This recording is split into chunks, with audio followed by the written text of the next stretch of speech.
வணக்கம் நண்பர்களே. சிறகடிக்க ஆசை சீரியலில் இந்த வார எபிசோடு ஒரு பெரிய திருப்பு முனையாகவே அமைந்துள்ளது. முத்துவின் அன்பான ஆசைக்கு மீனாவின் எதிர்பாராத முடிவிற்கும் இடையே ஒரு பெரிய பனிப்போர் வெடித்திருக்கிறது. முத்து தன் நண்பன் கிறிஸை தத்தெடுக்கணும்னு ரொம்ப நாளாக ஆசைப்பட்டாரு. ஆனால் மீனாவிற்கு தெரியும். அதனால் தன்னுடைய மனைவியை அழைச்சிக்கிட்டு ரொம்ப சந்தோஷமாக குழந்தை பராமரிப்பு நிலையத்திற்கு போகிறாரு. அங்கே கிறிஸை பார்த்ததும் முத்துவிற்கு அத்தனை ஆனந்தம். மீனா, பாரு, இந்த குழந்தைக்கு நம்ம பாசத்தை கொடுக்கணும். மீனா, இவனை நம்ம வீட்டிற்கு கூட்டிட்டு வந்தால் நமக்கு ஒரு பெரிய சந்தோஷம் கிடைக்கும்னு முத்து ரொம்ப உருக்கமாக கேட்கிறாரு. ஆனால் இங்கே தான் ஒரு மிகப்பெரிய ட்விஸ்டே வந்திருக்கு. கிறிஸ் மீது அத்தனை பாசம் காட்டிய மீனா திடீர்னு அதிர்ச்சி வைத்தியம் கொடுக்குறாங்க முத்துவிற்கு. மீனா திடீரென்று மறுக்கிறாள். இல்லை முத்து, நம்மளால் கிறிஸை தத்தெடுக்க முடியாது. நான் ஒரு காரணம் வச்சிருக்கேன். அதை இப்போ சொல்ல முடியாது. என் முடிவை நீங்கள் ஏற்றுக்கிட்டு தான் ஆகணும். என் மேலே கோபமோ அல்லது வெறுப்போ வந்துடாமல் பார்த்துக்கங்க. நிச்சயமாக ஒரு நாள் அது என்ன காரணம்னு நான் சொல்லுவேன். ஐயோ, முத்துவுக்கு இது பெரிய இடியாக தான் இருந்தது. கிறிஸிற்காக அத்தனை கனவு கண்டவருக்கு மீனா இப்படி சொன்னால் பெரிய ஏமாற்றத்தை தான் ஏற்படுத்தியிருக்கு.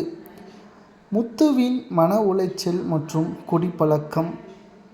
மீனாவின் மறுப்பால் உடைந்து போன முத்து தன் நண்பர்களை கூப்பிட்டு ஒட்டுமொத்த இரவும் குடிக்கிறாரு. அந்த ஒயின் ஷாப்பில் உட்காந்து மீனா மேலே இருக்கிற நம்பிக்கையும் பாசமும் உடைஞ்சி போய் பேசுகிறாரு. முத்துவின் இந்த கோபம் என்ன? அதாவது மீனா அவள் கிறிஸ மேலே எவ்வளோ பாசமாக இருந்தா அவள் கண்ணில் பார்த்தேன் நான். ஆனால் ஏன் இப்படி சொல்கிறா? அவள் ஏன் அந்த உண்மையை சொல்லாமல்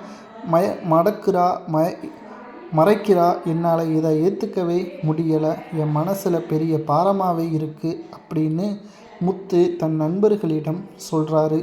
இந்த பக்கம் வீட்டுக்கு திரும்பிய மீனா அமைதியாக உட்கார்ந்து பூ கட்டிக்கிட்டு இருக்காங்க. அவங்க மனசில் என்ன ஓடுதுன்னு நமக்கு தெரியலை. ரோஹிணியின் மிரட்டல் காரணமாக, இல்லை வேறு ஏதாச்சுமா பிரச்சனையா என்ன அப்படின்னு எதுவுமே நமக்கு தெரியலை பார்க்கக்கூடிய நேயர்களுக்கு. ஆனால் கயிற்றில் கட்டிய முத்து வீட்டுக்குள்ளே நுழைகிறாரு. அவர் முகம் முழுக்க வெறுமை. வந்த வேகத்தில் பேக்கொன்னை எடுத்து மீனாவின் துணிகளை எல்லாம் உள்ளே வைக்கிறாரு. மீனா கேட்குறா, என்னங்க இது, என்ன பண்ணுறீங்க நீங்கள் அப்படின்னு மீனா முத்துவிட கேட்குறா. முத்து போதையில் ஏற்கனவே இருக்கிறான். நான் ஃபுல்லாக குடிச்சிட்டு வந்திருக்கேன். மீனா, உனக்கு இது தெரிஞ்சால் கண்டிப்பாக நீ உங்கள் அம்மா வீட்டுக்கு தான் போவ. அதான் நானே எல்லாத்தையும் பேக் பண்ணி வைக்கிறேன். ஏன் போக மாட்டேன்னு சொல்லுவியா? மீனா சொல்கிறா. உடனே, நான் எங்கேயும் போகலை முத்து, சும்மா இருங்க, வாங்க முதல்ல சாப்பிடலாம். இந்த வார்த்தை குடிபோதையில் இருந்த முத்துவை கன்ஃபியூஸ் பண்ணுது. ஏன் இவன் இப்படி பேசுகிறா? என்ன நினைக்கிறா? இவ பண்ணுறது ஆச்சரியமாகவும் விசித்திரமாகவும் இருக்க அப்படின்னு சொல்கிறா. சாப்பிட கூப்பிட்ட மீனாவிடம் முத்து தன் கோபத்தையும் ஆத்திரத்தையும் கொட்டி தீர்க்கிறார். கிறிஸ் தத்தெடுக்க மறுத்த விஷயத்தையும் வைத்து மீனாவை பயங்கரமாக குற்றச்சாட்டுதா முத்து. முத்துவின் ஆவேசத்தை நம்ம பார்க்கும்பொழுது, இப்போ நீ போவேன்னு நான் நினச்சேன், ஆனால் நீ போகலை. சரியானா உன்னால் தான் என் மனசு உடைஞ்சி போயிருக்கு. என் ஆசை நிறைவேறாமல் போச்சு. நீ கிறிஸ் மேலே காட்டின பாசம் எல்லாமே போய் நீ என்னை ஏமாற்றிட்ட. எனக்கு உண்மையாக இல்லை அப்படின்னு கடுமையான கோபத்தில் முத்து மீனா கிட்ட பேசுகிறாரு. மீனா கண்ணீரோட சொல்கிறாரு முத்துவிடம், நீங்கள் என்னை சந்தேகப்படுறீங்களா முத்து? நான் எதுக்காக நடிக்கணும்? எனக்கு ஒரு கட்டாயம் இருக்குது, ஒரு நிபந்தம் இருக்குது. அதனால தான் நான் மறுத்தேன். நீங்கள் என்னை புரிஞ்சிக்கவே மாட்டேங்கிறீங்க. முத்து உடனே சொல்கிறாரு கோபமாக, என் மனசில் இருக்கிற இந்த குழப்பத்தை நீ போக்கலைன்னா நான் உன்னைய நம்பவே மாட்டேன். உன்னை என்னால் ஏற்றுக்கவே முடியாதுன்னு முத்து கோபத்தில் கத்த, அவங்க 2 பேருக்கும் இடையே வாக்குவாதம் இன்னும் உச்சத்தையே அடையுது. சண்டை போட்டுக்கிட்டு இருக்கும் பொழுது முத்து கோபமாக மாட்டிக்கிட்டு ஏறி போகிறாரு. மீனா கண்ணீரோட தனியாக நிற்கிறாங்க. என்ன நண்பர்களே, ஒரு சின்ன முடிவால் இவங்க வாழ்க்கை இவ்வளவு பாதிப்பாக இருக்கா? உங்களது கருத்தை கமெண்ட் வாயிலாக கூறுங்க. அடுத்து என்ன நடக்குதுன்னா, மாடியில் முத்து கோபமாக இருக்க மீனாவுக்கு பயங்கரமாக மன உளைச்சல். உடனே ரோஹிணிக்கு ஃபோன் போட்டு பேசுகிறாங்க. மீனா வருத்தத்துடன், ரோஹிணி, உன்னால தான் எனக்கு அவருக்கு இப்போ சண்டை வந்திருக்கு. நீ அன்னைக்கு சொன்ன அந்த விஷயத்தால் என்னால் கிறிஸை தத்தெடுக்க சம்மதிக்க முடியலை.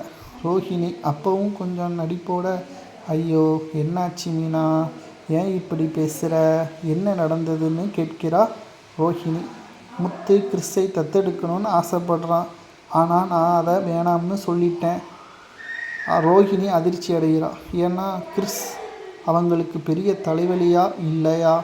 இவங்க 2 பேரும் பேசிக்கிட்டு இருக்கும்போதே திடீர்னு விஜயா அத்தை உள்ளே வராங்க.